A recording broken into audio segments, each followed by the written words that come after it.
సర్వసాధారణమైనటువంటి అపద్రాక్ష రసమును దేవుని యొక్క శరీర రక్తాలుగా మారుతున్నాయి. ఇదే మన యొక్క విశ్వాసం. సర్వసాధారణమైన అపద్రాక్ష రసములు దేవుని యొక్క శరీర రక్తాలుగా మారుతున్నది అనేది దేవద్రవ్యానమానము.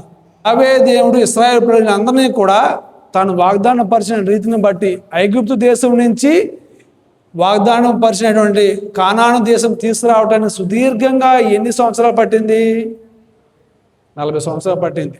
40 సంవత్సరాలు పట్టింది. కాకపోతే ఆ 40 సంవత్సరాలు నిజంగా ప్రయాణం చేస్తే ఆ 40 సంవత్సరాలు అనేది ఎక్కువే, చాలా ఎక్కువ.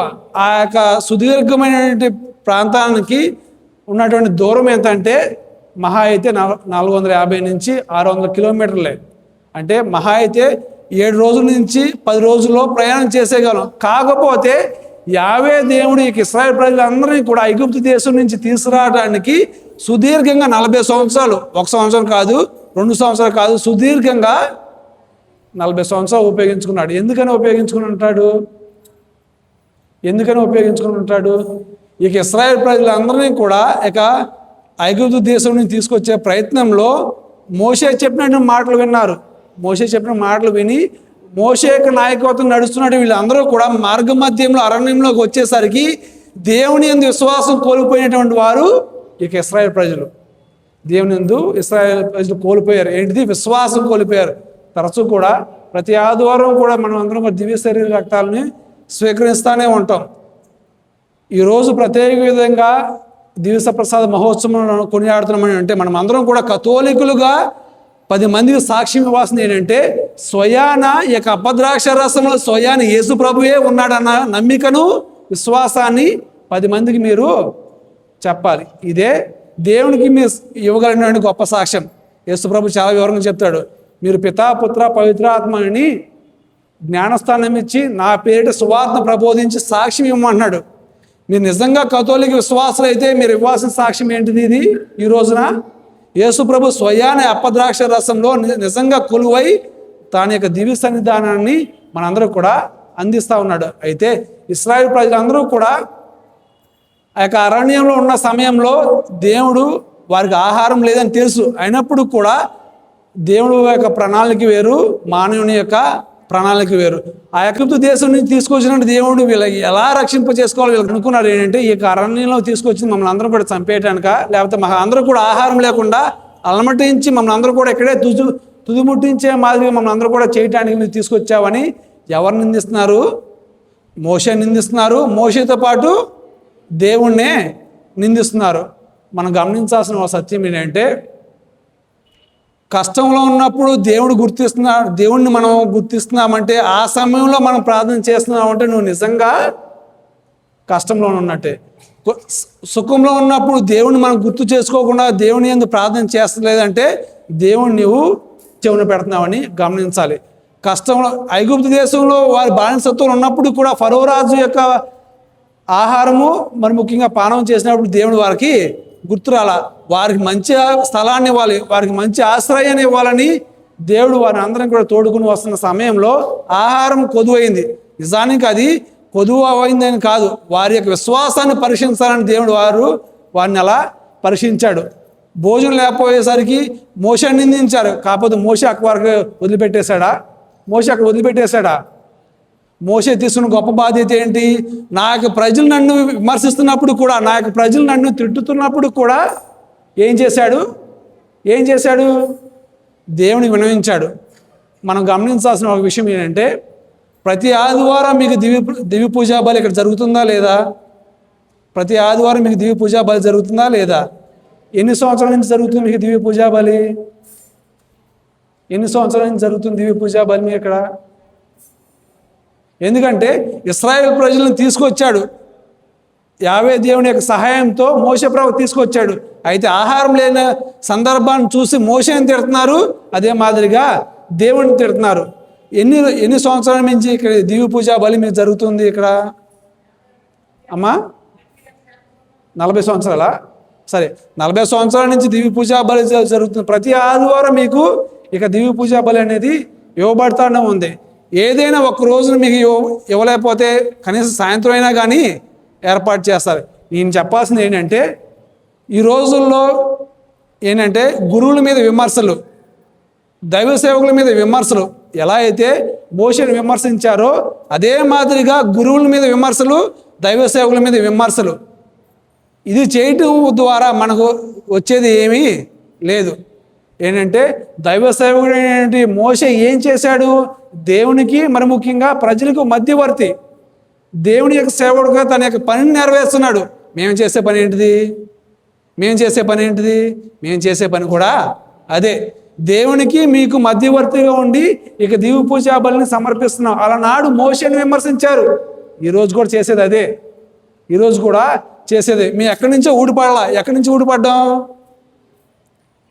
ఇక దివ్య పూజా బలిని సమర్పించేది యాజకులందరూ కూడా ఎక్కడి నుంచి ఊడిపడ్డారు? పరలోకం నుంచి ఊడిపడాల. మీ సన్నిధానం మీ నుంచే, మీ కుటుంబాల నుంచే, మీ మధ్య నుంచే మేము ఎన్నుకోబడి దేవునికి మీకు మేము వారధిగా, దేవునికి మీకు మధ్య సాధారణంగా ఉంటూ దివ్య పూజా బలిని ఎవరి పేరిట సమర్పిస్తున్నామమ్మా? మీకోసం సమర్పిస్తున్నాం. మీరు చేసేటువంటి తప్పిదములే కావచ్చు, మీరు చేసేటువంటి పుణ్యక్రియలే కావచ్చు, ఆ నిమిత్తాన్ని మేమందరం కూడా దివ్య పూజా బలిని మీకు సమర్పిస్తున్నాం. అయితే మీరు తిడుతున్నారు, లేకపోతే మీరు విమర్శిస్తున్నప్పుడు కూడా మా యొక్క బాధ్యత మేము విమర్శిస్తున్నామా? మా యొక్క బాధ్యత మేము పెడుతున్నామా? లేకపోతే మా యొక్క బాధ్యత మేము ఇక్కడ వదిలేసి వెళ్తున్నాం అంటే మీరు గమనించాల్సిన ఒక విషయం. ఇది మీరు ఆత్మ పరిశీలన చేసుకోవాల్సిన ఒక విషయం. స్వయాన గురువుగా అప్పగించిన బాధ్యతను స్వయాన గురువు నెరవేరుస్తూ ఉంటాడు. ఈనాడు ప్రత్యేక విధంగా మనమందరం కూడా దివ్య సప్రసాద మహోత్సవం కొనియాడుతున్నామంటే ఆ గొప్ప అర్హత మాకనేది ఏమీ లేదు. మీ నుంచే ఎన్నుకోబడ్డాము, మీ నుంచే మేము తీసుకోబడ్డాం. అర్హత ఇచ్చింది దేవుడు. అయితే సర్వసాధారణమైన అపద్రాక్ష రసం దేవుని యొక్క శరీర రక్తగా మారుతున్నాయి అంటే మా యొక్క అర్హత ఏమీ లేదు. మా అర్హత ఏమీ లేదు. దేవుని యొక్క అనుగ్రహం ద్వారా, దేవుని యొక్క అభిషేకం ద్వారా, దేవుని యొక్క తోడ్పాటు ద్వారా ఈ యొక్క సర్వసాధారణమైన అపద్రాక్ష రసములు దేవుని యొక్క శరీర రక్తాలుగా మారుతున్నాయి. ఆ యొక్క దేవుని యొక్క శరీర రక్తాలుగా మారుతున్న సందర్భాన స్వీకరిస్తున్నటువంటి మీరందరూ కూడా ఏమి విశ్వసిస్తున్నారు? ఇది స్వయాన దేవుని యొక్క శరీరము, దేవుని యొక్క రక్తము. అయితే మోషే ప్రవక్త అదే చేశాడు. వారికి ఆహారం ఇవ్వకూడదని అనుకోలా, ఇవ్వద్దని అనుకోలా, దేవుని ప్రార్థించాడు. మళ్ళీ ఏం చేశాడు? దేవుని ప్రార్థించాడు. అయితే దేవుని మోషే యొక్క మొర విన్నాడు. మోషే యొక్క మొర విని ఏమందించాడు? మన్నాను అందించాడు. అయితే బండ నుంచి నీళ్లు కూడా అనుగ్రహించాడు. దాహంతో దప్పికతో అలమాడుతున్నట్టు ఇశ్రాయేలు ప్రజలకు కూడా దాహాన్ని తీర్చుకోవడానికి బండ నుంచి నీళ్ళు ఇచ్చాడు. ఎడారిలో మన్నాను కురిపించిన దేవుడు, ఎడారిలో నీళ్ళు ఇచ్చిన దేవుడు ఇశ్రాయేలు ప్రజల యొక్క మొర విన్నాడు. అదే మాదిరిగా ఇశ్రాయేలు ప్రజలందరూ కూడా వాగ్దాన భూమి తీసుకుపోవడానికి మోషేను సహాయంగా ఉపయోగించుకున్నాడు. మోషేను ఒక సాధనంగా ఉపయోగించుకున్నాడు. మోషేను ఒక సేవకుడిగా ఉపయోగించుకున్నాడు. క్రిస్గుప్తు బానిసం నుంచి తీసుకొచ్చినట్టు దేవుణ్ణి మీరు మర్చిపోవద్దు అన్నాడు. దేవుణ్ణి మీరు మర్చిపోవద్దు అన్నాడు.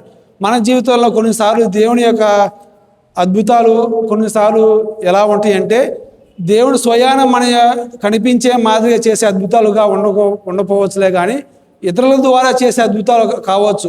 ఆ సమయంలో దేవుని యొక్క ఉనికిని మనం గ్రహించగలిగితే ఇలా మనము ప్రభు చెప్తున్నాడు, నేను చేసే ప్రతి ఒక్క కార్యక్రమంలో, ప్రతి ఒక్క అద్భుతాల్లో, ప్రతి ఒక్క మహిమలో మీ యొక్క జీవితాల్లో మీరు మర్చిపోవద్దు, మీరు నన్ను విస్మరించవద్దు, నన్ను మర్చిపోవద్దు అని ప్రభు చాలా ఖండిస్తూ ఉన్నాడు.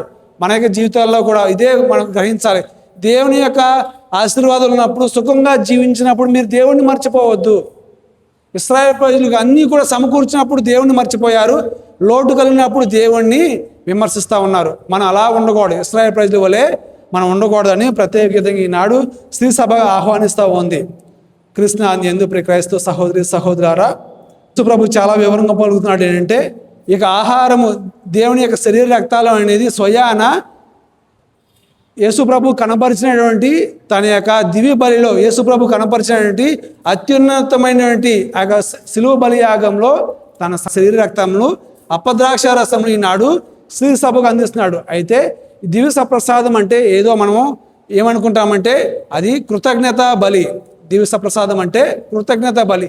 ఏ కృతజ్ఞత బలి యేసుప్రభు సమర్పించాడు? ఎవరి నిమిత్తం సమర్పించాడంటే మన పాపాల నిమిత్తమై యేసుప్రభు కృతజ్ఞత బలిని అర్పించాడు. మనమందరం కూడా ఈ సమయాన్ని ఈరోజు మనమందరం కూడా దివ్య ప్రసాద ఆరాధన చేశాం.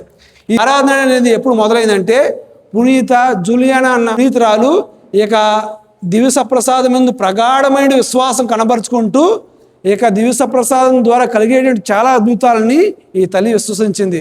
అయితే పునీత పోపు అర్బన్ గారు ఈ యొక్క పండుగను ఈరోజు మనుగడలో తీసుకురావడానికి చాలా సహకరించాడు. 1200 సంవత్సరంలో ఏటా ఈ ప్రసాద మహోత్సవాన్ని మనుగడలో తీసుకొచ్చాడు. ఎవరి ద్వారా తీసుకొచ్చాడంటే పునీత జూలియానా అంటే పునీతురాల ద్వారా ఈ యొక్క పండుగను మనుగడలో తీసుకొచ్చాడు. అయితే పాత నిబంధన గ్రంథం సంఖ్యాకాండంలో 16వ అధ్యాయంలో బాలాము ప్రవక్త మార్గమధ్యాన్ని పోతూ ఉండగా ఏంటంటే గాడిద ముందుకు పోదు. ఒక గాడిద 16వ అధ్యాయంలో గాడిద ముందుకు పోదు. ఎందుకంటే దేవుని యొక్క ఉనికి గ్రహించి ముందుకు పోకుండా ఉంటుంది. ఆ సందర్భంలో గాడిద చూడగలిగింది దేవుని యొక్క ఉనికిని. దివ్య ప్రసాద ఆరాధనలో మనం దేవుని యొక్క ఉనికిని చూడగలిగితే కనుక స్వయాన దేవుడే ఆ యొక్క దివ్య ప్రసాదంలో కొలువే ఉన్నాడన్న విశ్వాసాన్ని మనం పదిలిపరచుకోవాలి. దీనికి గొప్ప ఉదాహరణ ఏంటంటే 700 సంవత్సరం క్రీస్తు పూర్వం 700 సంవత్సరంలో ఇటలీ దేశంలో ఒక గురువు నిజంగా ఇక దివ్య ప్రసాదంలో నిజంగా యేసుప్రభు ఉన్నాడా లేదని చాలా సందేహపడుతూ ఉన్నాడు. చాలా రోజులు సందేహము, మరి ముఖ్యంగా అనుమానం కలిగే మాదిరిగా ఈ యొక్క గురువు ఉన్నాడు. స్వయాన ఉన్నాడా లేదని ఆ పూజా సమయంలో ఇది నా శరీరము, ఇది నా రక్తం అన్న సమయంలో స్వయాన యొక్క అప్పము దేవుని యొక్క మాంసంగా మారింది. ఆ యొక్క దివ్య ప్రసాద అద్భుతం అనేది ఇప్పుడు కూడా ఇటలీ దేశంలో పునీత ఫ్రాన్సిస్ గారి యొక్క దేవాలయంలో ఇప్పుడు కూడా 10 మంది ప్రదర్శకులకు చాలామంది విశ్వాసులకు కనపరిచే మాదిరిగా ఆ యొక్క దివ్య ప్రసాదం అనేది ఆ యొక్క ఆరాధనకు ఇప్పుడు కూడా ప్రజలకు అవకాశం ఇస్తున్నారు. ఏంటంటే ఇది నిజంగా దేవుని యొక్క శరీరమా, ఇది నిజంగా దేవుని యొక్క రక్తమా అని నిర్ధారించడానికి శాస్త్రీయ పరంగా కొన్ని పరీక్షలు చేస్తే అది నిజంగా తెలిసిన విషయం ఏంటంటే స్వయాన యేసుప్రభు యొక్క గుండె నుంచి వెలువడినటువంటి ఒక నరము. ఆ మంది ఈరోజు కూడా యేసుప్రభు నిజంగా యొక్క బతరాక్ష రసంలో ఉన్నాడా లేదా అని చాలామంది అనుమానం పడేటువంటి వారు చాలామంది ఉన్నారు. ఈ యేసుప్రభు చాలా పచ్చిగా చెప్తున్నాడు ఏంటంటే ఇది నా శరీరము, ఇది నా రక్తం. ఆ సందర్భంలో ఎవరైనా విన్నా కానీ, ఎవరైనా ఆ యొక్క వచనాలు వింటే కానీ ఎవరైనా కానీ నమ్మశక్యంగా ఉండదు. ఆ వచనాలు విన్నటువంటి వారు ఎవరైనా కానీ, ఉదాహరణ యూదులందరూ కూడా యేసు ప్రభువుని విడిచిపెట్టి వెళ్ళిపోయారు. ఈరోజు కూడా అడిగే ప్రశ్న ఇదే. మనం అందరూ కూడా విశ్వసిస్తున్నాం. అయితే విశ్వసిస్తున్న మీరు అందరూ కూడా నిజంగా బలంగా విశ్వసిస్తున్నారా లేదా అన్నది ఒక ప్రశ్న అర్థం. ఎందుకంటే కొన్నిసార్లు మనం ఆలోచన దేవుని యొక్క రహస్యం ముందు ఎత్తుగా ఉంటే, దానికంటే ముందుగా ఉంటే దేవుని యొక్క రహస్యం మనకి అర్థం కాదు. దేవుని యొక్క దేవద్రవ్యానం అనేది అర్థం కాదు. మన ఆలోచించే ఆలోచన దేవుని యొక్క రహస్యం ముందు ఎక్కువగా ఉండదు. ఏముండాలి? ఎక్కువగా ఉంటే మనకి విశ్వాసం ఎక్కువగా ఉంటే నిజంగా ఆ యొక్క దివ్య ప్రసాదం ముందు దేవుడే ఉన్నాడన్న విశ్వాసాన్ని మరి ముఖ్యంగా ఆ యొక్క అద్భుతాన్ని గ్రహించే గొప్ప సామర్థ్యాన్ని దేవుడు మీకు లభింపచేస్తాడు. విశ్వాసం ఉన్న సమయాన్న మనము తర్కించేటువంటి మన యొక్క ఆలోచన అనేది తగ్గింపుతనంతో ఉండాలి. ఇశ్రాయేలు ప్రజలు 40 సంవత్సరాలు కూడా ఈ ఎడారిలో నడవటానికి కారణం ఏంటంటే వారు విశ్వాసం లేకుండా తర్కించే మాదిరిగా దేవుని మీద అనుమానిస్తున్నారు. వారికి ఒక గుణపాఠం చెప్పాలి, వారికి వినయాన్ని చేకూర్చాలి. మరి ముఖ్యంగా వారు దేవుని మీద ఆధారపడి జీవించే బిడ్డలుగా వారికి ఉండాలని ఈ 40 సంవత్సరాలు వారికి దేవుడు ఒక గుణపాఠంగా వారికి 40 సంవత్సరాలు ఉపయోగించుకుని 10 రోజులు గడిచిపోయే యాత్ర 40 సంవత్సరాలు చేశాడు. 10 రోజుల్లో గడిచిపోయే ప్రయాణము 40 సంవత్సరాలు చేశాడు. మన జీవితాల్లో కూడా కొన్నిసార్లు దేవుని మనం గ్రహించలేకపోతే, మన యొక్క ఆలోచన తత్వం అనేది ఎక్కువైతే కనుక, విశ్వాసం కంటే ఎక్కువైతే కనుక మనం కలిగేటువంటి చేదు అనుభవాలు ఇలాగే ఉంటాయి. ఇశ్రాయేలు ప్రజలు కలిగిన చేదు అనుభవాలు లాగానే మనకు కూడా ఉంటూ ఉంటాయి. కృష్ణాన్ని ఎందుకు ప్రియ క్రైస్తవ సహోదరులారా, మనిషి కుమారుని యొక్క శరీర రక్తం భుజించినే తప్ప మీకు నిత్యజీవం అనేది ఉండదు. ఎంతమంది నిత్యజీవం కావాలని తాపత్రయపడుతున్నారు? ఎంతమంది నిత్యజీవం కావాలని తాపత్రయపడుతున్నారు? సరే, ఎందుకంటే యేసు ప్రభు స్వయాన తన యొక్క శరీర రక్తాలు స్వీకరిస్తేనే కానీ నిత్యజీవం పొందుతారని, స్వీకరిస్తేనే నిత్యజీవం పొందుతారని చాలా వివరంగా చెప్తున్నాడు. అది యేసు ప్రభు ఆ యొక్క సత్యాన్ని మార్చట్లా. చాలామంది వెళ్ళిపోతున్నప్పుడు కూడా ఆ సత్యాన్ని మార్చలా, కాకపోతే అదే చెప్పాడు. తన యొక్క మాట మార్చలా, నడవడిక మార్చలా, మరి ముఖ్యంగా యేసు ప్రభు తన తండ్రి చిత్తాన్ని మార్చలా. తాను చెప్పాలనుకున్న చెప్పాడు, ఇది నా శరీరము, ఇది నా రక్తం అని చెప్పాడు. ఎంతమంది వెళ్ళిపోయినా కానీ, యేసుప్రభు నుంచి విడిపోయినా కానీ తన మాట మారలా, తన నడవడిక మారలా, తన యొక్క చిత్తము మారలా. ఇది గ్రహించాల్సిన విషయం ఏంటంటే యేసుప్రభు యొక్క దివ్య శరీర రక్తాన్ని స్వీకరిస్తున్నాడు. మనం అందరం కూడా విశ్వాసం కనపరుచుకోలేకపోతే ఆ యొక్క అప్పద్రాక్ష రసం స్వయాన నిజమే యేసుప్రభు ఉన్నాడని మనకి ఆలోచన రాదు, విశ్వాసం అనేది ఉండదు. ఎందుకంటే తరచూ మనం స్వీకరిస్తున్నాం, ప్రతి ఆదివారం స్వీకరిస్తున్నాం. ఎందుకంటే ఆ తరచూ స్వీకరిస్తే కనుక కొన్నిసార్లు మనం ఏమనుకుంటామంటే చులకనగా భావిస్తూ ఉంటాం. చులకన అయిపోతుంది. అప్పద్రాక్ష రసం అనేది చులకన అవుతాయి. ఆ అప్పద్రాక్ష రసం నిజంగా చులకనగా తీసుకుంటే, మరి ముఖ్యంగా విశ్వాసంతో లేకుండా తీసుకుంటే, సంసిద్ధత లేకుండా తీసుకుంటే కనుక మనం అందరూ కూడా తీర్పుకు గురవుతాము. దేవుని యొక్క తీర్పుకు మనం అందరం కూడా పాత్రలు అవుతాం. ఒకసారి పాస్టర్ గారు కథోలిక విశ్వాసం చేరాలనుకున్నాడు. ప్రొటెస్టెంట్ పాస్టర్ గారు కథోలిక విశ్వాసం చేరాలనుకుని, ఎందుకని చేరాలనుకున్నాడంటే ఇక దివ్య సప్రసాదంలో నిజంగా దేవుని అప్పద్రాక్ష రసం తీసుకోవడం ద్వారా నిత్యజీవం పొందుతాడని నమ్మాడు. అయితే ఆయన రావాలని ప్రయత్నించిన సందర్భంలో గురువు కూడా కావాలి. ఈ బలి పూజ సమర్పించాలంటే గురువు కావాలి. అయితే ఆయన రావాలనుకున్న సందర్భంలో చాలామంది అడ్డుగోడగా ఉన్నారు. ఆయన మీకు ఎంత డబ్బు అయినా ఇవ్వటానికి సాధ్యంగా ఉన్నాము, సంసిద్ధంగా ఉన్నాము, మీరు మాత్రం మాతోనే ఉండనని ప్రాధేయపడ్డారు. కానీ ఆ పాస్టర్ గారు కథోలిక విశ్వాసం చేయాలనుకున్నాడు, గురువుగా అవ్వాలనుకున్నాడు. ఇక అప్పద్రాక్ష రసంను దేవుని యొక్క శరీర రక్తాలుగా మార్చని గొప్ప అనుగ్రహాన్ని కావాలని ప్రయాసపడ్డాడు. ఎంత డబ్బు అయినా ఇవ్వడానికి వాళ్ళు సాధ్యపడుతున్నారు. కాకపోతే నిజంగా రావాలనుకున్నాడు, వచ్చాడు, గురువు అయ్యాడు. ఈ యొక్క దివ్య పూజ బల్ల జరిగే గొప్ప మర్మాన్ని, ఆ గొప్ప రహస్యాన్ని నిజంగా స్వయాన కనుగొని ఈ యొక్క దివ్య సప్రసాదం స్వీకరించడం ద్వారా వచ్చే బహుమానాలు అంటే నిత్య జీవం. మన్నాను భుజించారు. మన్నాను భుజించినటువంటి ఇశ్రాయేలు ప్రజలందరూ కూడా అది జీవానికి పొందే అవకాశం లేదులే, కానీ ఇక దివ్య సప్రసాదం స్వీకరించడం ద్వారా స్వయాన దేవుని యొక్క నిత్య జీవంలో పాలు పంచుకోవడానికి మనం అందరం కూడా అవకాశం కలుగుతూ ఉంటుంది. అయితే మన్నా శారీరకంగా తృప్తినిచ్చింది. ఇక దివ్య సప్రసాదం అనేది ఆధ్యాత్మికంగా దేవుని మనలో నెలకొల్పుకోవడానికి సహాయపడుతూ ఉంటుంది. ఒక విషయం అడగాలనుకున్నాను, ఎందుకని దేవుని యేసు ప్రభు స్వయాని యొక్క అప్పద్రాక్ష రసంలో ఎందుకు ఎంచుకున్నాడు? ఇంక ఏదైనా ఎంచుకోవచ్చు కదా, అప్పద్రాక్ష రసంలో ఎందుకు ఎంచుకున్నాడు అంటారు? నేను లోకానికి వెలుగు అన్నాడు, లోకానికి మార్గమే ఉన్నాడు, నేను లోకానికి కాపరై ఉన్నాడు, నేను ఇలా చాలా విధాలుగా చెప్పాడు. ఈ వేరే మాదిరిగా యేసు ప్రభు తన యొక్క ఉనికిని వేరే వాటిలో క్రమపరచుకోవచ్చు కదా, అప్పద్రాక్ష రసంలోనే ఎందుకు క్రమపరచుకోవాలనుకున్నాడు అంటే అప్పం స్వీకరిస్తే అది శారీరక పుష్టికి తోడ్పడుతుంటుంది. అదే మాదిరిగా ద్రాక్షారసం అనేది దేని గుర్తు అంటే సంతోషానికి గుర్తు. జీవితంలో మనకు సంతృప్తి చెందిన తర్వాత, ఏదైనా అన్నం తిన్న తర్వాత, మనకి కడుపు నిండా అన్నం తిన్న తర్వాత సంతృప్తి చెందుద్ది. ఆ సంతృప్తి అనేది ఆధ్యాత్మికంగా దేవుని యొక్క శరీరం తీసుకోవడం ద్వారా సంతృప్తి చెందాలి. అదే మన యొక్క రక్తం తీసుకున్న తర్వాత మనలో ఒక సంతోషం అనేది, ఒక భావోద్వేగం రాకపోతే కనుక ఆ యొక్క ఆనందం అనేది మనం కోల్పోతాం. యేసు ప్రభు ఈ యొక్క అప్పద్రాక్ష రసం తీసుకోవడం ద్వారా తనను తాను తగ్గించుకుంటున్నాడు, తనను తాను రిక్తునిగా చేసుకుంటున్నాడు, తనను తాను సర్వసాధారణమైన మానవ అవతారంలో జన్మించడానికి సంసిద్ధుడు అవుతున్నాడు. ఈ అప్పద్రాక్ష రసం రావడానికి పెద్ద వింతేమీ కాదు.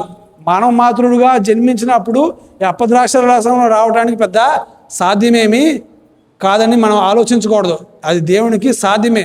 మానవ మాత్రమే మన మధ్యన జన్మించాడు, మనతో పాటు జీవించాడు.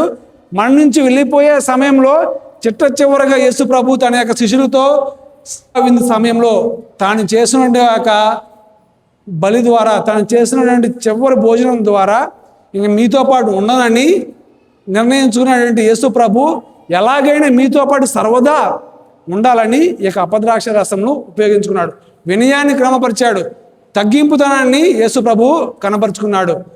అందుకు ప్రియ క్రైస్తవ సహోదరి సహోదరులారా, ఈ యొక్క పండు సందర్భాన్ని మనం అందరం కూడా దేవుని యొక్క శరీరక్త స్వీకరిస్తున్నాం కదా, అదే గొప్ప తగ్గింపుతనం, అదే గొప్ప మనస్తత్వాన్ని దేవుడు మనకి అందించే మాదిరిగా దేవుడు ఆశీర్వదించాలని మనం అందరం కూడా కోరుకోవాలి. ఇంకో విషయం ఏంటంటే మనమందరం కూడా సంఘంగా అపద్రాక్ష రసము స్వీకరిస్తున్నాం కదా. మనమందరం కూడా ఒక కుటుంబంగా సమావేశమై అపద్రాక్ష రసములు స్వీకరిస్తున్నాం. నిజమేనా? అయితే స్వీకరిస్తున్నాను మనమందరం కూడా భాష మనకు అడ్డుగోడగా ఉండకూడదు, ప్రాంతం అడ్డుగోడగా ఉండకూడదు, కుల భేదాలు అడ్డుగోడగా ఉండకూడదు. ఇవన్నీ కూడా అడ్డుగోడగా ఉండకుండా ఈ అపద్రాక్ష రసం అనేది ఒక కుటుంబంగా చేస్తుంది. ఒక దేవునితో ఐక్యతంగా, దేవునితో సఖ్యతపడే మాదిరిగా మనందరం కూడా ఒక కుటుంబంగా చేస్తుంది. ఇది గమనించాల్సినటువంటి ఒక సత్యం. ఈ అపద్రాక్ష రసం తీసుకున్న వాడు ఎవడైనా కానీ కుటుంబాన్ని, సంఘాన్ని విభజనకు గురైతే గనక మనమందరం కూడా దేవుని యొక్క ఆగ్రహానికి, దేవుని యొక్క తీర్పుకు మనమందరం కూడా పాత్రలు మోగుతాము. కృష్ణ అందు ప్రియ క్రైస్తవ సహోదరి సహోదరారా, యేసు ప్రభు చాలా వివరంగా చెప్తున్నాడు. ఏంటంటే ఎవడైనా నిత్య జీవం పొందాలంటే యేసు ప్రభు యొక్క శరీరరక్తాలు స్వీకరించి స్వయాన ఆ యొక్క అపద్రాక్ష రసంలో స్వయాన దేవుడే ఉన్నాడని విశ్వసించాలి, నమ్మాలి. అదే దేవుని యొక్క రహస్యము, దేవుని యొక్క దేవద్రవ్యాన్ని మనము ఆ దేవుని యొక్క రహస్యము మన యొక్క జీవితంలో మరుగుపరిచే సమయంలో మనమందరం కూడా తగ్గింపుతనంతో ఉంటూ ఆ యొక్క అపద్రాక్ష రసముకు నిలువెత్తున మనమందరం కూడా సాక్ష్యం ఇచ్చే మాదిరిగా ఉండాలని ఇక పండుగ సందర్భాన్ని మనమందరం కూడా ప్రార్థన చేసుకుంటూ మనమందరం కూడా ఆ యొక్క దివ్య పూజా బలిలో పాలు పంచడానికి మనమందరం కూడా అర్హులమవుదాం. పితా పుత్ర పవిత్ర ఆత్మ నామమున